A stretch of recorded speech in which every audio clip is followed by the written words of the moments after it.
Imagine being in a soundless, dark world. Well, Helen Keller's world was that world. Helen Adams Keller was a very interesting person. She was struck by scarlet fever or meningitis. It is still unknown. Whatever the illness was, it left her blind and deaf at only 19 months old. Helen lived in the late 1800s and early 1900s in a small town called Tuscumbia in Alabama. It was tremendously hard for Helen to communicate and understand speech, but somehow she overcame that impossibility. Helen used finger spelling on her palm by spelling words letter by letter. She became very good at lip reading by touching people's lips and feel it vibrate. Helen used sign language only for deaf people by forming the alphabet by her hands. Nice to meet you. I'm a student. I am learning sign language. Helen's parents went to Alexander Graham Bell, who told them he knew a teacher named Anne Sullivan. They went to her and she said she would teach Helen. Anne taught Helen how to notice what things are. When Helen was 6, she went to an institute for the blind and deaf, where she learned to read, write, and speak. She was determined to learn more. When she was older, she went to Perkins Institute with Anne. She spoke about her thoughts, and her speeches determined disabled people to use their disability as an ability. Also, when she was 2, one word awakened her: water.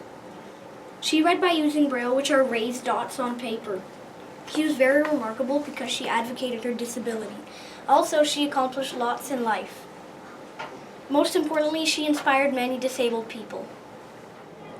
Finding joy in Helen Keller's long journey, Helen went all over the world to over 40 countries, giving speeches for hope and ensuring people that what they think might be their weakness, it could really be one of their greatest strengths.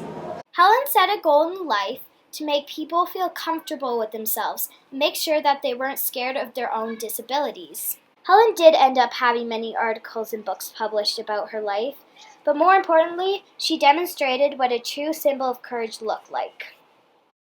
When Helen Keller was 4, she found an amazing teacher named Anne Sullivan, who redirected her life in a better direction.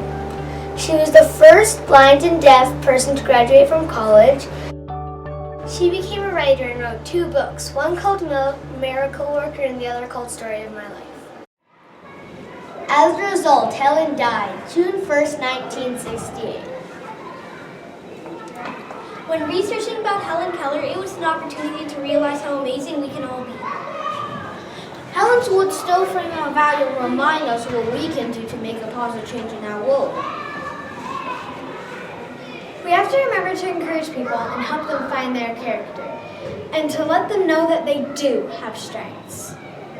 Always remember to never give up, and most importantly, treat everyone fairly, no matter what advantages or disadvantages a person might have. Be fair. Be kind. Be the change. Be caring. Be loving. Determination!